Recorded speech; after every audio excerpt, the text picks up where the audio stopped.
கேக்குறாங்க. சரி, அப்ப டஸ் டஸ்னா என்ன? டஸ்க்குன்னு மீனிங் கிடையாது.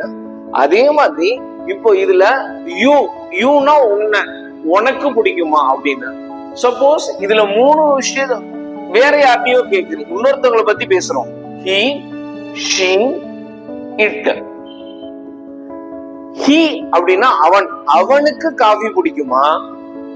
ஷி அவள், அவளுக்கு காஃபி பிடிக்குமா?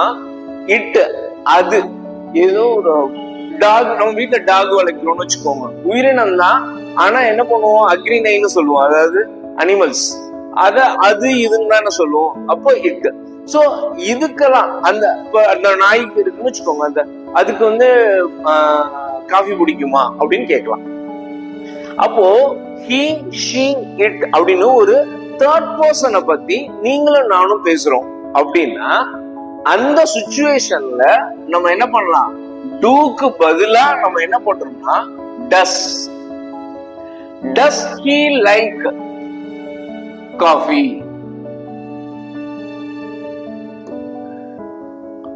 அவனுக்கு காஃபி பிடிக்குதா? She, does she, does she like coffee? அதேதான்.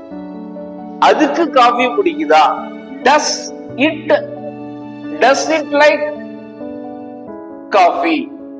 சோ இது எல்லாமே கொஸ்டின் தான். ஆனா எப்போ டஸ் யூஸ் பண்ணுவோம் அப்படின்னா, இந்த 3 கேரக்டர், அவன், அவள், அது, அவங்களோட ரொட்டீனை பத்தி, இன்னும் தேர்ட் பர்சனை பத்தி உள்ள ரொட்டீன் ஹேபிட்ட பத்தி நீங்க கேக்குறாங்க.